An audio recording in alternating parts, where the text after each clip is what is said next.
Hello everyone. तो मैं आप लोगों को बताना चाहूँगा कि इस समय मैं थोड़ा किसी काम से निकला था, क्लाइंट से मिलने के लिए निकला था।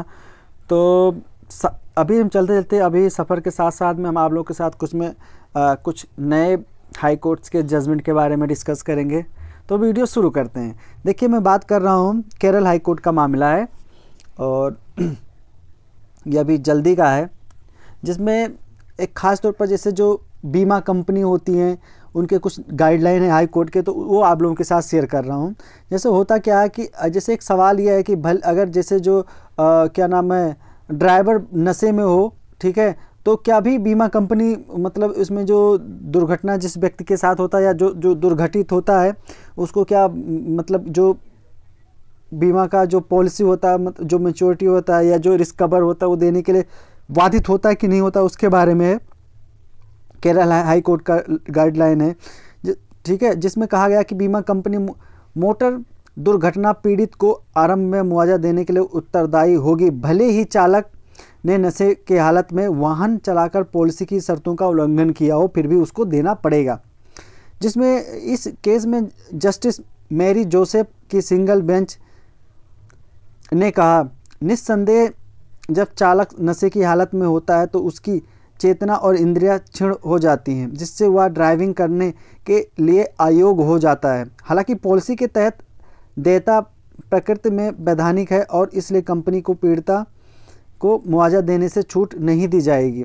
कोर्ट ने Bajaj alias general insurance company limited उप प्रबंधक कानूनी की ओर से प्रतिनिधित्व बनाम मंजू देवी व अन्य 2014 का ये मामला है, जिसमें दोबारा रिपीट किया गया था। इस पर हाई कोर्ट ने भरोसा किया। मामले में आंध्र प्रदेश हाई कोर्ट के फैसले का उल्लेख किया गया, जिसमें यह कहा गया था कि ड्राइवर के शराब पीकर गाड़ी चलाई जाने की वजह से बीमा कंपनी जो है वो मुआवजा देने से बच नहीं सकती है। इस बारे में था, उसको भुगतान करना ही पड़ेगा और उसको भुगतान से मुक्त नहीं किया जा सकता। इस प्रकार माना गया कि वर्तमान मामले में बीमा कंपनी को आरंभी में अपील करता दावेदार को मुआवजा देना होगा, बाद में वह इससे वाहन मालिक और चालक से वसूल कर सकती है। मौजूदा मामले में यह दोनों पहले दो प्रतिवादी हैं। कोर्ट ने कहा, जहां तक तीसरे पक्ष का संबंध है, मुआवजे के भुगतान के दायित्व के संबंध में बीमा पॉलिसी परिवर्तनीय है, क्योंकि यह माना जाएगा कि उसे चालक के नशे की स्थिति के बारे में पता नहीं है। इसलिए पॉलिसी की शर्तों का उल्लंघन बीमा कंपनी को तीसरे पक्ष को मुआवजा का भुगतान करने से छूट नहीं प्रदान किया जा सकता है। मामले में स्पष्ट रूप से बताया गया और दिखाया गया कि जो पहला प्रतिवादी नशे की हालत में कार चला रहा था और उसे नशे में गाड़ी चलाने के लिए चार्जशीट किया गया। दूसरे प्रतिवादी का कार मालिक ने, यानी कि जो कार मालिक है, ने पहले प्रतिवादी के चालक को नशे की हालत में कार चलाने की अनुमति दी और इसलिए वह भी इस कृत्य के लिए अप्रत्यक्ष रूप से उत्तरदायी है। इसलिए अंततः उत्तरदायी और एक और दो का है। हालांकि तीसरे प्रतिवादी बीमा कंपनी को शुरू में भुगतान करना होगा। मामला जैसे मामले में जो पेश ऑटो ड्राइवर अपील करता, जो मामला है किसी ऑटो ड्राइवर का है, अपील करता एक कार से एक्सीडेंट हो गया जिससे पहला प्रतिवादी तेजी से और लापरवाही से चला रहा था। अपीलकर्ता को अस्पताल में भर्ती कराया गया, जहां 7 दिनों तक उसका इलाज चला। डिस्चार्ज होने के बाद उन्हें 6 महीने तक आराम करना पड़ा, जिसके बाद उसने मोटर दुर्घटना दावा न्यायाधिकरण के तहत 4 लाख रुपए के मुआवजे का दावा किया। ट्रिब्यूनल ने 2,40,000 रुपये का मुआवजा उसकी कल्पित आय मतलब 7,500 रुपये निर्धारित की और वो 6 माह के लिए अर्जन हानि का आकलन किया गया। और अपीलकर्ता ने दावा किया कि उसने 12,000 रुपये की मासिक आय अर्जित की है और इसी संदर्भ में अपील को प्राथमिकता दी गई।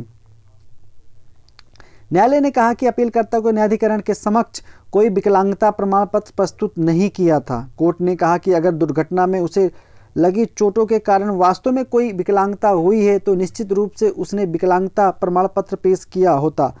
फिर भी ट्रिब्यूनल ने अस्थायी विकलांगता सुविधा के अनुसार 40,000 रुपये प्रदान किया, बिना यह पता किए लगाए कि क्या कोई विकलांगता या असुविधा का नुकसान हुआ। हालांकि न्यायालय ने यह विचार किया कि चूंकि अपीलकर्ता 7 दिनों के लिए अस्पताल में भर्ती था और वो 1,14,596 रुपये इलाज में खर्च किए थे, तो निश्चित करेगा कि उसे गंभीर चोट लगी थी जिसके लिए वो व्यापक उपचार की आवश्यकता थी। कोर्ट ने कहा इसलिए दर्द और पीड़ा के लिए यह न्यायालय उसे 20,000 रुपये का अधिक अवार्ड देने का इच्छुक है।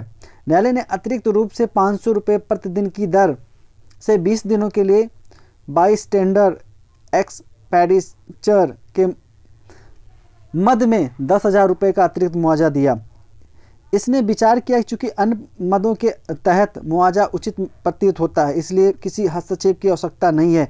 कोर्ट ने बीमा कंपनी को कहा कि परिणाम स्वरूप अपीलकर्ता को 39,000 प्लस 9,000 9,000 20,000 और 10,000 का बढ़ा हुआ मुआवजा पाने का हकदार है। कोर्ट ने स्पष्ट किया कि तीसरा प्रतिवादी 1 और 2 की संपत्ति से जमा की गई राशि की वसूल कर सकता है। जी हाँ, इसका केस का टाइटल है मोहम्मद राशिद उर्फ राशिद बनाम गिरिवासन ईके और अन्य। जी, और ये आपका 2023 का जजमेंट है और इस मामले में 2014 के जजमेंट पे भरोसा किया था हाई कोर्ट ने, जो मैं आप लोगों को पहले बता चुका हूँ। 2014 के उसमें ये मंजू देवी वाला जो है ना, जो 2014 का, जिस पर भरोसा करके इस पर फैसला सुनाया गया था। तो ये एक छोटी सी इन्फॉर्मेशन थी जो मैं सोचा आप लोगों के समक्ष रखूँ, आप लोगों को इसके बारे में बताया जाए ताकि आप लोग इसका फ़ायदा उठा सकें और आपके जो लीगल नॉलेज है उसको एनहेंस किया जा सके। तो मैं आप लोगों से ये कहना चाहूँगा कि देखिए अब मेरा डेस्टिनेशन आने वाला है, तो आज के लिए जो लीगल नॉलेज है बस इतना ही है। और नया बजट आ रहा है 2023 का, देखते हैं क्या आता है। और आप लोगों से एक बार और कहूँगा कि देखिए आप लोग वीडियो देखते हैं, लाइक नहीं करते हैं और शेयर नहीं करते हैं, और अगर चैनल पे हैं तो प्लीज़ सब्सक्राइब कीजिए। Bye bye.